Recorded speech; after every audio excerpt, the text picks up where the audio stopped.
During this video, we will discuss the Munich Conference, an event that preceded the outbreak of World War II.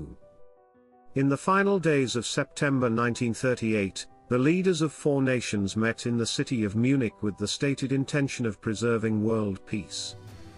At first glance, the conference appeared to be a diplomatic triumph.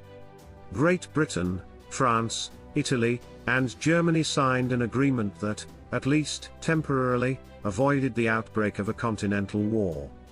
However, behind the scenes, what was really unfolding was a capitulation disguised as diplomacy, an unresisting submission to Adolf Hitler's expansionist will. The so-called Munich Conference resulted in the dismemberment of Czechoslovakia, a sovereign nation that, paradoxically, was not invited to the negotiations that would decide its fate. The agreement allowed Germany to annex the Sudetenland under the promise that its territorial ambitions would end there.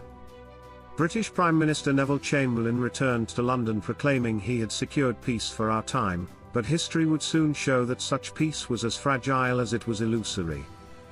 This episode marks one of the most controversial moments in 20th century diplomacy.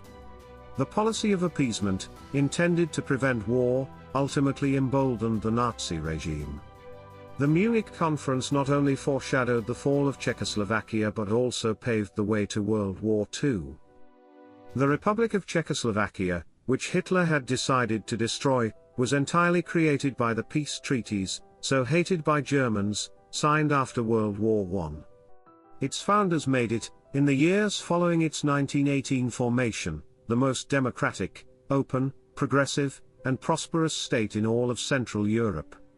However, the very fact that it was made up of several national groups caused it to face internal issues from the beginning, namely that of minorities. The country was home to 1 million Hungarians, 500,000 Ruthenians, and 3,250,000 Germans in the Sudetenland. These people cast nostalgic glances toward their motherlands, Hungary, Russia, and Germany, respectively. Although the Sudetenland had belonged to Austria, it had never been part of the German Reich. These minorities sought at least broader autonomy than they had. In 1933, when Hitler became Chancellor, the virus of National Socialism infiltrated the region. The Sudeten German Party was born, and within 2 years, it had enrolled the majority of the population, except for Democrats and Communists. When Germany annexed Austria, the Czechoslovak Party was receiving political instructions from Berlin and was prepared to follow Hitler's orders. Thus, the situation of the German minority in Czechoslovakia was merely a pretext for Hitler, just as Danzig would be a year later concerning Poland, to prepare a betrayal of a country he coveted and to mask his true intentions. Despite what had occurred in Austria, British and French leaders failed to recognize the situation. During the spring and summer that followed, up to the very last days, British Prime Minister Chamberlain and French Premier Daladier seemingly believed sincerely, like the vast majority of Westerners, that Hitler only wanted fair treatment for his fellow Germans in Czechoslovakia. The first crisis erupted in May 1938 when the Czechs began mobilizing. Meanwhile, Britain, France, and Russia, facing what their governments believed was an imminent German threat, displayed a firmness and unity they wouldn't show again, until the brink of another world war.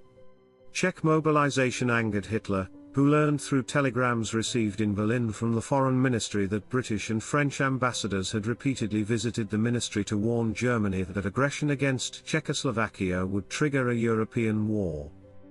Never before had the Germans faced such intense diplomatic pressure as they did that weekend. Hitler, lost in thought, deeply resented the humiliation caused by the Czechs' defiance and the support they received from London, Paris, and even Moscow. Nothing could have put the German dictator in a darker mood.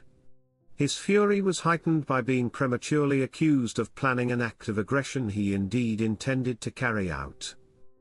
On Monday, May 23, swallowing his pride, Hitler informed Czechoslovakia that Germany had no aggressive intentions against it. In Prague, London, Paris, and Moscow, a collective sigh of relief was heard. The crisis seemed over. Hitler had been taught a lesson. But this was a misunderstanding of the German dictator. However, events had unfolded in such a way that tensions among the European powers had escalated over the Czechoslovak question. So, at the Nazi Party Congress in September, where Hitler was to give the closing speech on the 12th, it was believed he would announce his final decision, peace or war with Czechoslovakia. The speech, undeniably harsh and venomous toward the Czech state and especially its president, was not, however, a declaration of war. Hitler kept his decision to himself, at least publicly, though we now know from post-war German documents that Hitler had already set October 1st as the date to invade Czechoslovakia. He merely demanded that the Czech government provide justice to the Sudeten Germans. If not, Germany knew what it had to do. On September 18, the French president arrived in London to meet with the British Prime Minister. No one thought to include the Czechs in the talks. The British and French, eager to avoid war at any cost, quickly agreed on joint proposals that the Czechs were expected to accept. Any territories where the German population exceeded 50% would be ceded to Germany to ensure peace and protect Czechoslovakia's vital interests. Thus, at noon on September 19, the French and British ambassadors in Prague jointly presented these Anglo-French proposals to the Czech government.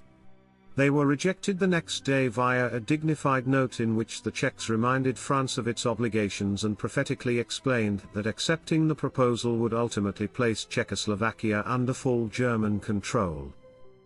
However, on the evening of September 21, the Czech government capitulated, accepting the Anglo-French plan. "We have no other choice, since we are being abandoned," said their bitter official statement. In other words, "We have been cowardly abandoned."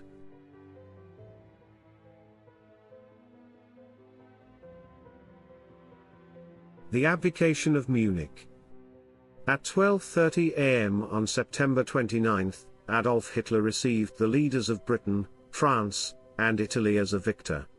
The talks, which began at 12:45 p.m., were not dramatic and were merely a formality that allowed Hitler to receive everything he wanted, on the date of his choosing. Chamberlain suggested including the Czechs, but Hitler refused to even consider it. He would not allow any Czech in his presence. Daladier gave in easily, but Chamberlain eventually obtained a small concession: a Czech representative could be available in a neighboring room.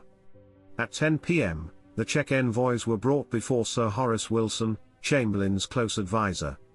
Wilson conveyed the main points of the four-power agreement and handed them a map showing the Sudeten zones to be immediately evacuated by the Czechs. When the envoys tried to protest, he cut them off. He had nothing else to say. At 1 a.m. on September 30, Hitler, Chamberlain, Mussolini, and Daladier signed the Munich Agreement, which stipulated that the German army would enter Czechoslovakia on October 1, just as Hitler had always said, and complete the occupation of the Sudetenland by October 10. The triumph in Hitler's eyes was undeniable, as he descended the grand staircase after the meeting, Mussolini beaming in his fascist uniform, and Chamberlain literally yawning from exhaustion. Daladier looked completely overwhelmed. He went to the hotel to bid farewell to the British Prime Minister. Chamberlain returned to London as a triumphant hero, greeted by a massive crowd in front of his official residence. After hearing people shout, "Long live Neville," Chamberlain spoke a few words from a second-story window. "For the second time in our history, peace with honor has been brought from Germany, and this time it is peace for our time." The consequences of Munich. According to the agreement's terms, Hitler essentially gained everything he asked for, and the International Commission, bowing to his threats, gave him even more. The final agreement on November 20, 1938, forced Czechoslovakia to cede to Germany 28,600 square kilometers of territory inhabited by 2.8 million Sudeten Germans and 800,000 Czechs. The Poles and Hungarians, after also threatening military action against a defenseless nation, now swooped down like vultures to seize pieces of its land. Poland took 1,700 square kilometers around Tiskon, with a population of 228,000, of whom 133,000 were Czechs.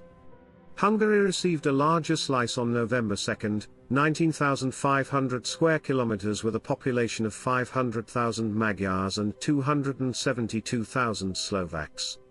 In just 6 months, Hitler had conquered Austria and the Sudetenland, adding 10 million people to the German Reich and a strategic territory that opened the way for German domination of southeastern Europe. The next day, Western public opinion sighed in relief. Everyone wanted to believe the Nazi ogre was finally satiated. But Czechoslovakia had ceased to exist, and clarity had become a useless luxury. Thanks for watching our video. If you want to see more, subscribe to our channel. Each week, we'll upload a new video chronicling World War II.